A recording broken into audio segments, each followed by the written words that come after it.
जब आप भाजपा के एक नेता है, आपको निर्दोष होते हुए जेल भेज दिया गया, आप कितना दिन जेल में रहे? 54 दिन जेल में। जब आप 54 दिन जेल में रहे, जेल में बैठकर क्या सोचते थे? जब अगला दफा लगा मेरे ऊपर कि मुझे 54 दिन लगा बेल होने में हाईकोर्ट से, भले ही मुझे जेल भेज दिया गया हो, लेकिन मेरे रहते मैं किसी पद पे रहूं या न रहूं, मेरे रहते किसी निर्दोष को जेल भेजा जाएगा तो मैं ऐसा नहीं होने दूंगा। उसके लिए अगर उसे जेल भेजेगा तो मुझे गोली मारना पड़ेगा, तब जेल जाने देंगे। गोराबौराम विधानसभा बिहार का सबसे पिछड़ा विधानसभा है। नेता आपके घर पे जाता है तो आपको 500 1000 रुपया देता है तो आप भी खुश जाते हैं, कहीं हमको ये 500 1000 रुपया दे रहे हैं तो हम इन्हीं को वोट देंगे। आप समझिए, आपको 500 रुपया या 1000 में आपको खरीद लिया है, 5 साल तक आपको खरीद लिया है, और वो नेता आपको कतई देखने के लिए नहीं आएगा बीच में कि वो बोलेगा कि खुलेआम तुमको रुपया दिए थे, वोट लिया, मतलब वोट लिया पैसा देकर, तुमको अब हम नहीं देखेंगे। व्यक्ति को तो वोट कदापि नहीं दो जो पैसा ले रहा है, क्योंकि उसकी नियत। जहाँ तक कहा जाए कि चुनावी दौर में नेता और बरसाती दौर में मेधक, ये कहीं कहीं बात सही आता है। जब चुनावी दौर आता है तो सब नेता यानी कि वोट मांगने के लिए, हाथ जोड़ने के लिए चले जाते हैं, जब जीत जाते हैं तो कोई नहीं देखने का। सभी नेताओं से विनती करूंगा, आपको टिकट मिले ना मिले, आप लड़े ना लड़े, पूरा समय लोग जनता की समस्या कीजिए, जनता आपको बना देगा, खुद ही बना देगा, टिकट के लिए भी जरूरत नहीं। नमस्कार दोस्तों, मैं कुंदन शर्मा, आप देख रहे हैं हमारी सोच न्यूज नेट पर। दोस्तों आपको बता दूं कि आगामी जो है विधानसभा चुनाव है, उस विधानसभा चुनाव को लेकर नेताओं के प्रतिनिधियों के लिए है जो है जोर शोर से जो है यानी कि जनसंपर्क चालू हो गया है। इस बीच में अभी हमारे साथ देख पा रहे हैं सुपौल बिरौल के उभरता हुआ नेताजी है, जो कि आप लोग मोबाइल स्क्रीन पर देख रहे होंगे, तो आप वीडियो देखकर ही पहचान गए होंगे ये कौन है। ये है धर्मेंद्र जी उर्फ मुन्ना जी, जो कि अपने कहे तो बिहार में काफ़ी चर्चित है, और कहे तो सभी एक मंत्री से जो है भाजपा के जितने भी मंत्री हैं सभी से मिलजुल कर रहते हैं। सबसे पहले सर आपका स्वागत है हमारे चैनल में। आपका भी बहुत बहुत स्वागत, आपको और आपके सभी दर्शकों को जन्माष्टमी की बहुत बहुत शुभकामना। जी बिल्कुल, आपका भी धन्यवाद। और आपको बता दो कि ये जो है आगामी जो है विधानसभा चुनाव है, उसके लेकर जो है आप लोग जो है कुछ अपडेट देंगे कि आगामी विधानसभा चुनाव में क्या कुछ होंगे और कैसे कैसे नेता जो है अपने जो है प्रति खड़े हो जाते हैं, लेकिन जनता के प्रति खड़े नहीं रहते हैं। सबसे पहले ये बताइए, जो भी प्रतिनिधि है वो अपने फेस चमकाने के लिए या अपने कामों के प्रति यानी कि नेता बन जाते हैं, फिर भी उस जनता को नहीं देखते, इस पर क्या कहिएगा? देखिए, अधिकतर लोग मैं जो देख रहा हूँ अभी के समय में, जो जनता के कार्यों से, जनता के समस्याओं से सरोकार नहीं है, बस अपने अर्थ बल साम दाम दंड भेद करके किसी भी तरह से टिकट लेके विधायक बन के अपने आप को अर्थ से सामर्थ्य से मजबूत करना चाहते हैं, नाम कमाना चाहते हैं। ऐसे लोग ज़्यादा हैं। समाज के लिए सोचने वाले, समाज के लिए काम करने वाले लोग कम हैं उस लिस्ट में, क्योंकि उनके पास उतनी शक्ति नहीं होती। जिस तरह से राजनीति आज के समय में राजनीति पैसे की राजनीति बन गई है, तो उसमें ऐसे लोग की कमी है, और मैं भी उसी में से कमी वाले लोगों में से हूँ। और मैं उतने बड़े लोग नहीं हूँ कि पैसा लेके और लोगों के बीच में बड़े तामझाम कर सकूँ। हाँ, जनता से जुड़ा हुआ, जनता से के कार्यों में लगा हुआ मैं तो 3 पुश्त से जनता की समस्याओं के लिए हमारा परिवार रहा है। चाहे हाई स्कूल का विश्वविद्यालय मेरे दादाजी फाउंडर थे, जेके कॉलेज मेरे बाबूजी फाउंडर थे, शहीद स्मारक मेरे भैया फाउंडर थे, सरस्वती शिशु मंदिर मेरे भैया फाउंडर थे, तालाब दादाजी बनवाए, मंदिर बनवाए, सब समाज के लिए काम किया। वो प्रेरणा मिली, सीख मिली है, आगे भी कुछ करना है। आगे एक कमी है, यहाँ पे एक महिला महाविद्यालय नहीं है। मेरे भैया उसको शुरू भी किए थे, लेकिन समर्थन किसी नहीं मिल जाने के कारण बंद हो गया। तो उस सपना को मेरा सपना में है, आपके चैनल के माध्यम से मैं सब लोगों को कहूँगा कि आप लोग सहयोग करें कि यहाँ महिला महाविद्यालय खुल सके। आप काफ़ी भाजपाओं के मंत्रियों से मिले रहते हैं, और टिकट भी कहीं कहीं चुन है कि चर्चा का विषय बना हुआ कि आपको भी टिकट मिलेगा और आपका भी विजय होंगे। कहीं कहीं हम जाते हैं, घूमते हैं और भी प्रत्याशी से मिलते हैं और जनता से मिलते हैं, तो आपका भी बीच में नाम आता है। ये कहाँ तक? देखिए, हम लोग जनता के बीच में रहते हैं, लोगों को लगता है कि ऐसे नेता होना चाहिए जो उसकी समस्याओं के लिए किसी से लड़ के उसके कार्य कर सके, 24 घंटा उसके लिए उपलब्ध हो सके, और उसको इस क्षेत्र की समस्याएं पता हो। जिस समस्या ही नहीं पता रहेगा करेगा क्या? बिल्कुल। तो इसलिए लोग जो मैं जानने वाले लोग हैं वो बात करते हैं, तो मैं उनको थैंक्स बोलता हूँ। जी बिल्कुल। जहाँ तक देखते हैं बहुत सारे प्रत्याशी है जो घूम घूम के जनता से मिल रहे हैं, आप नहीं मिल रहे हैं, आखिर क्यों? देखिए, जनता से अभी मिल रहे हैं लोग, अभी चुनाव के लिए मिल रहे हैं। अच्छा। तो सब लोग समझ रहे हैं कि चुनाव के लिए मिल रहे हैं। मैं तो जनता से वर्षों से, अब 55 साल मेरा उम्र हुआ, 45-47 साल से भाजपा के कार्यों में रहा हूँ। फादर के द्वारा, दादाजी के द्वारा जनता के कार्यों में ही अपना समय पूरा उन्होंने बिताया, और मेरा भी जीवन जनता की समस्याओं में बीतता है। आज ही मैं आता हूँ, लोग आते हैं, समस्या लेके आते हैं, और मैं कभी उसको फोटो वीडियो पे दरबार नहीं लगाता हूँ, ना उसको देता हूँ। और उस होता है तो पिताजी मेरे कहते थे कि मनुष्य में जन्म लिया, परोपकार नहीं किया तो जन्म सार्थक नहीं। जी बिल्कुल। तो उसी को करने में लगा हुआ हूँ, और इसको कई बता के आप नीचे कुछ करते हैं, परोपकार करते हैं, ऊपर वाले देखते हैं आपको, क्यों फिर इसके लिए मीडिया में जाने की जरूरत है? बिल्कुल बिल्कुल। और जहाँ तक कहा जाए कि चुनावी दौर में नेता और बरसाती दौर में मेढक, ये कहीं न कहीं बात सही आता है। जब चुनावी दौर आता है तो सब नेता यानी कि वोट मांगने के लिए, हाथ जोड़ने के लिए चले जाते हैं, जब जीत जाते हैं तो कोई नहीं देखने का आते हैं।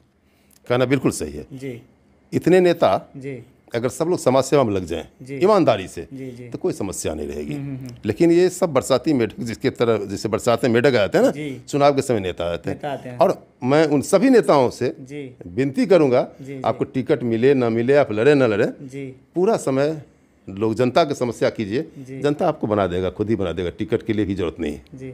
कहीं ना कहीं हम सुने हैं कि आपको जेल भेज दिया गया था। जी हाँ, मुझे एक निराधार आरोप लगा के एक पासवान की मृत्यु हो गई थी पुलिस की गाड़ी से, तो मैं देखने के लिए गया और वहाँ पे उसके बारे में बोला कि भाई इसका जो है सो पुलिस गाड़ी से मरा है तो उसका FIR होना चाहिए।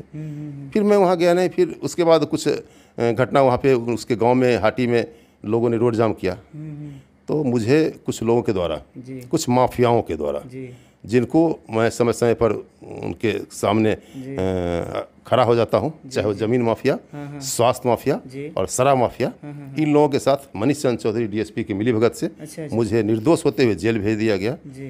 और मैं इसीलिए मुझे लगता है कि मुझे चुनाव में आना चाहिए कि मेरे रहते और किसी को जेल न भेजा जाए, किसी के साथ गलत न हो, किसी निर्दोष को जेल न भेजा जाए। इसके लिए मजबूत होना जरूरी है। सही बताइए, कहाँ तक सही है? जब भाजपा के एक नेता को है जबरदस्ती जेल भेज दिया जाता है तो आम जनता का मतलब तब तो और मतलब खुलेआम पुलिस का गुंडागर्दी चलता होगा। चलता ही रहा। तो मनीष चंद्र चौधरी के द्वारा यहाँ पे अच्छा 7 दंगा हुआ। 7 दंगा मतलब पुलिस पब्लिक दंगा। जी बिल्कुल। 7 दंगे हुए। हत्या के आरोपित 3-3 साल घूमते रहे, ये ब्लॉक के बगल में बैठते रहे, उसको आप गिरफ्तार नहीं किए। पैसा करोड़ों रुपया, मैं आपके चैनल के माध्यम से करता हूँ, इसकी जांच की जाए। करोड़ों रुपया की उगाही इन्होंने की है शराब माफिया, जमीन माफिया से। जांच हो, इसकी जांच की जाए। अगर मैं गलत हूं तो मुझे भी, अगर मेरे ऊपर मानहानि केस करें, लेकिन मैं आरोप लगा रहा हूं मुझे निर्दोष होते हुए जेल भेजा गया और ये एक स्वास्थ्य माफिया, जमीन माफियाओं के इशारे पे किया है। इसकी जांच हो। मैं आपके चैनल के माध्यम से, सरकार के माध्यम से और आम जनता को भी बताना चाहता हूँ कि भले ही मुझे जेल भेज दिया गया हो, लेकिन मेरे रहते, मैं किसी पद पे रहूं या न रहूं, मेरे रहते किसी निर्दोष को जेल भेज जाएगा तो मैं ऐसा नहीं होने दूंगा। उसके लिए अगर उसे जेल भेजेगा तो मुझे गोली मारना पड़ेगा, तब जेल जाने देंगे। जी। जब आप भाजपा के एक नेता है, आपको निर्दोष होते हुए जेल भेज दिया गया, आप कितना दिन जेल में रहे? 54 दिन जेल लगा। इतना दफ़ा लगा है मेरे ऊपर कि मुझे 54 दिन लगा बेल होने में। हाईकोर्ट से बेल हुआ। मैं DGP साहब से मिला और उन्हें आग्रह किया कि मेरे साथ बहुत ही गलत हुआ है, मैं लिख के देता हूं कि अगर मेरी कोई संलिप्तता होगी तो मुझे फांसी दे दिया जाए और नहीं तो मेरे साथ न्याय किया जाए, आप CID जांच करवाया जाए। CID जांच हुई है, CID जांच हुई, पता नहीं अभी रिपोर्ट तो आया नहीं है, अभी कार्रवाई कुछ हुई नहीं है, तो CID जांच उसके लिए हुआ है। और जहाँ तक कि आप बोले निर्दोष एक भाजपा नेता, मैं मुझे जब जेल भेजा गया तो मेरी पत्नी माननीय सम्राट चौधरी उप मुख्यमंत्री जी को फ़ोन किए, वो SP को फ़ोन किए तो SP DSP से पूछे। DSP बोला कि नहीं वो सही में मेरे ऊपर, मेरे ऑफिस को जलाना चाह रहे थे। तो उन्हें फीडबैक मिला तो एक पप्पू सिंह, सम्राट जी फिर पप्पू सिंह को फ़ोन किए जो अलीनगर के हैं कि जाके देखिए क्या मामला है। वो आके देखे, उन्हें समझ में आई, वो बोले। लेकिन DSP किसी की बात मानने के लिए तैयार नहीं था, क्योंकि उसको जमीन माफिया, शराब माफिया और स्वास्थ्य माफिया से उससे मिलीभगत थी। और एक घटना मैं और बताऊं आपको, 27 तारीख को रात में मुझे गिरफ्तार किया गया। और मैं एक लोक शिकायत दायर किया था स्वास्थ्य विभाग पे। कुछ अस्पतालों के द्वारा गरीब लोगों का खून चूसा जाता है उसके लिए, जो अवैध अस्पतालों पे। तो 28 तारीख को उसकी जांच टीम होनी थी। मैं 27 तारीख को जो जांच टीम था उन्हें बोला कि मैं कंप्लेंट हूं, आप जब आएंगे तो मुझे बताएंगे, आपके साथ एक पत्रकार जाएगा चूँकि न्याय हो सके, गलत नहीं हो। लेकिन 27 की रात में मुझे उठा लिया गया कि अगर मैं जेल बस बाहर रहूँगा तो उस को न्याय हो जाएगा। बाद में उस पर क्या हुआ नहीं हुआ फिर पता नहीं हमें। जब आपको टिकट दिया जाएगा और आप जब आपका विनर हो जाएगा तो सबसे पहले आप क्या चीज़ों पर नज़र डालिएगा? देखिए, टिकट मिलना, विनर होना, आपके चैनल के माध्यम से मैं एक बात कर रहा हूँ कि मैं अपने पूर्वजों की जो शैली रही समाज सेवा, जन सेवा, वो कर रहा हूँ। चाहे टिकट मिलने के बाद, MLA बनने के बाद या बिना MLA बने, वो मैं करूँगा। और समाज के साथ मिलकर जनता की समस्याओं को दूर कर लेंगे। और ये बिना पद के भी हो सकता है, मैं उसमें लगा हुआ हूँ। और ये पद कद तो चले, चुनाव इलेक्शन की बात है, वो जीवन भर मेरा रहेगा। जब तक जीवन है जनता के लिए समर्पण है। जब आप 54 दिन जेल में रहे, जेल में बैठ कर क्या सोचते थे जब बाहर निकलेंगे हम तो सबसे पहले क्या देखेंगे? जेल में मैं रहा तो मैं सोचता रहा कि मुझे क्या किया, मैंने क्या किया, मुझे क्यों जेल भेज दिया। यही सब हुआ।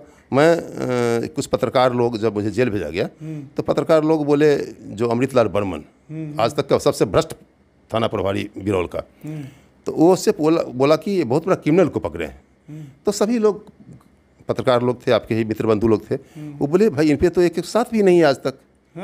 तो बोला कि नहीं, बहुत दबंग है। अच्छा अच्छा अच्छा। तो लोग बोले कि दबंग तो है, सब किसी के लिए खड़ा होता है, कोई उसके लिए खड़ा होता है, बिल्कुल बिल्कुल। समाज के लिए खड़ा होता है, समाज उसके खड़ा है, इसलिए दबंग है, दिल से दबंग है जी। और वो दबंगई सच के लिए दबंग होना आवश्यक है, और सच के लिए खड़ा होना के लिए दबंग नहीं बनेंगे। तो आज जनप्रतिनिधि हैं, मुझे जेल भेज दिया गया। आप बोले ना कि मजबूत आदमी को जेल भेज दिया, तो मेरे से मजबूत आदमी लोग थे ना यहाँ पे, जनप्रतिनिधि MLA MP थे, क्या किए उन्होंने? उन्हें एक्शन लेना चाहिए था, बिल्कुल बिल्कुल, वो नहीं किया। ये शर्मनाक है। जी।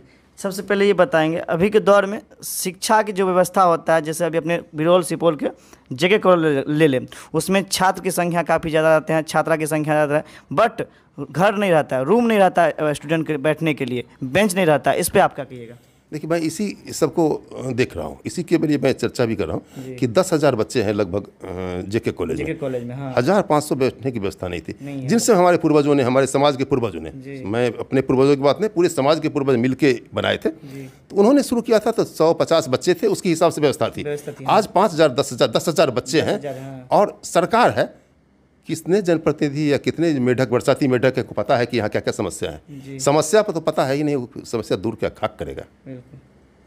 तो मैं उस पर काम करूँगा। अच्छा, क्या पहली वो समस्या होगी जिस पे आप पहली नज़र डालिएगा?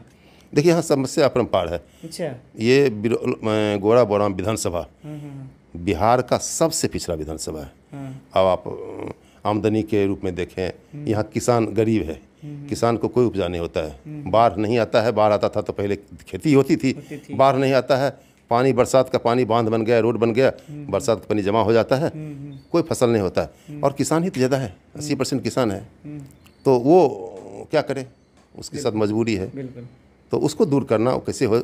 जल जमाव समस्या की बात मेरे पिताजी आज तक के इतिहास में, बिरौल के इतिहास में नहीं है, बिहार के इतिहास में पता नहीं है कि नहीं, कि स्वयं सहायता से 3 किलोमीटर, आम जनों के सहयोग से 3 किलोमीटर रोड नाला बनवा दिए, नहर बनवा दिए।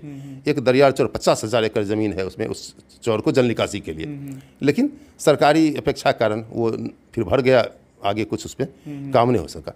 तो हम लोग तो उस सोच के व्यक्ति हैं, उस सोच पे काम करना चाहते, करेंगे, आगे मौका मिलेगा तो ज़रूर करेंगे। बिल्कुल। हम जाते जाते ये कहेंगे कि आप जो है आगामी विधानसभा चुनाव आ रहा है और जिसमें आप भी मतलब भाग लिए हैं, और इस पर आप जनता को क्या कहिएगा? जनता को मैं ये कहना चाहता हूँ कि आपको ये देखना चाहिए कि आपके घर पे अगर कोई आता है जी, कि आपको थोड़ा सा बैठने का जगह दीजिए, तो आप उसको बैठने की जगह दीजिए, पानी भी पूछेंगे। लेकिन कोई व्यक्ति आता है, कहता है कि मैं 5,000 रुपये देता हूँ, मुझे कुछ देर बैठने दे, तो आपको शंका होती है कि जरूर चोर है। अच्छा। लेकिन कोई पैसा दे के आपको आता है कि साड़ी देता है, चूड़ा देता है, पैसा देता है, और उसको आप बैठने भी देते हैं, बैठने नहीं देते, 5 साल के लिए उसकी गुलामी ले लेते हैं। अच्छा। वो जनप्रतिनिधि, ये बात को खुल के बताइए, जनता नहीं समझ पाती है ये बात को, आप मतलब ओपन वे में बताइए। आप आपके मैं दरवाजे पे मैं पहुंचा जी, बिल्कुल, मैं बोला कि भाई यहाँ हमको बैठने दीजिए। हाँ। तो आप हमें बैठने देंगे, पानी भी पूछेंगे। हाँ। लेकिन मैं अगर जाके कहूँ कि मैं 5,000 रुपया देता हूँ, मुझे बैठने दीजिए, तो आपको क्या लगेगा? चोर है ये, चोर है। कुछ ना कुछ इसके मन में मकसद है। तो जिससे वोट देने के लिए आपको जाता है कि 500 रुपये, 1,000 रुपये देता है, तो आपको समझ आनी चाहिए ना कि ये तो चोर है। आप पैसा लो, अगर ऐसे लोग हैं, पैसा लेना मैं इसकी नहीं करता हूँ, ये गलत है, लेकिन पैसा देगा ही और लोग लेंगे ही, तो आप पैसा लो, लेकिन ऐसे व्यक्ति को तो वोट कदापि नहीं दो जो पैसा ले रहा है, क्योंकि उसकी नीयत सही नहीं है। बिल्कुल। हम अगर आपको इन कहे तो अपने भाषा में, जब नेता आपके घर पे जाता है तो आपको 500-1,000 रुपया देता है, तो आप भी खुश हो जाते हैं, कहीं ना कहीं हमको ये 500-1,000 रुपया दे रहे हैं तो हम इन्हीं को वोट देंगे। ये अगर आप करते हैं तो ये सरासरी गलत करते हैं। ये आप समझिए, आपको 500 रुपया या 1,000 में आपको खरीद लिया है, 5 साल तक आपको खरीद लिया है। जब आपको 1,000 रुपया देगा तो आप उसको वोट दीजिएगा, वही 1,000 रुपया 5 साल तक दिखेगा, और वो नेता आपको कतई देखने के लिए नहीं आएगा बीच में, कि वो बोलेगा कि खुलेआम तुमको रुपया दिए थे, वोट लिया, मतलब वोट लिए पैसा देकर, तुमको अब हम नहीं देखेंगे। ये सही बात है कि नहीं? बिल्कुल बिल्कुल सही बात है। और जनता को इसी को समझना चाहिए। जी। और मजबूरी है, गरीबी है। मैं बताऊं आपको, यहाँ लोग मुझे बोले कि आप को जेल भेज दिया तो क्या हुआ, लोग कुछ नहीं किए। तो मैं बोला कि 90% लोग यहाँ अपनी समस्याओं से लड़ रहे हैं, उसकी हैसियत नहीं है। अपनी रोज़मर्रा की कमाई के लिए, अपने परिवार के लिए वो लड़ रहे हैं। 10% जो बचते हैं कि 2% लोग तो दलाल बन गए हैं, ये इसी पदाधिकारियों की दलाली करते हैं। जो 7-8% लोग हमारे आपके ऐसे हैं उदासीन हो गए कि कुछ होगा नहीं। लेकिन हमें मिलना चाहिए, लोगों को जागरूक करना चाहिए।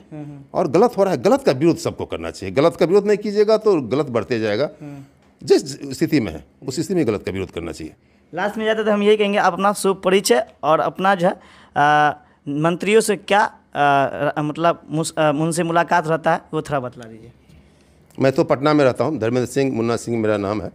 ज़्यादातर पटना में रहता हूँ, आधा टाइम बिरौल रहता हूँ, आधा टाइम पटना रहता हूँ। और जन समस्याओं के लिए जहाँ भी जिसके पास, जैसे मैं यहाँ आता हूँ और लोग आते हैं कुछ न किसी समस्याओं को लेके, तो जो मेरे अपने स्तर से होने वाला होता है, चाहे थाना या वीडियो ब्लॉक अनुमंडल, जहाँ भी, मैं दूर करने का प्रयास करता हूँ। जो मुझे लगता है कि नहीं इससे बड़ी समस्या है, उसको जिस मंत्री या जिस सरकार में जिस जगह से ज़रूरत रहती है, मैं उसको ले जाके उनको मदद करने का प्रयास करता हूँ। उन्हें वहाँ ले जाता हूँ, उसके साथ जाता हूँ। तो बिल्कुल अभी हमारे साथ थे धर्मेंद्र जी उर्फ मुन्ना जी, जो कि अभी चर्चा के विषय बने हुए हैं, आप सभी के बीच आ रहे हैं, आप सभी को यानी कि मदद करने के लिए कि आप लोगों के साथ जो लोग शोषण करते थे, हनन करते थे, ज़मीनी विवाद में और भी हॉस्पिटल विवाद में और शिक्षा विभाग में जो भी थे, उनको लेकर अब जो आपके फील्ड में, आपके क्षेत्र में आ रहे हैं धर्मेंद्र सिंह जी, जो कि आप सभी को बीच आएंगे। और आप लोग अगर इनके ऊपर पहल डालिएगा तो आपका ऊपर ये कहीं ना कहीं सारा चीज़ छोड़ के आप ऊपर पहल डालेंगे। बाकी इनके बारे में विशेष क्या कुछ सोचते हैं कमेंट बॉक्स में ज़रूर बताइएगा। और इस वीडियो को ज़्यादा शेयर कीजिए ताकि लोगों को जानकारी मिले कि अपने क्षेत्र में कुछ ऐसे नेता जो है जो जनताओं को देखने के लिए आते हैं। बाकी आप लोग विशेष खुद समझदार हैं, क्या कुछ समझते हैं कमेंट बॉक्स में ज़रूर रिप्लाई दीजिएगा। धन्यवाद।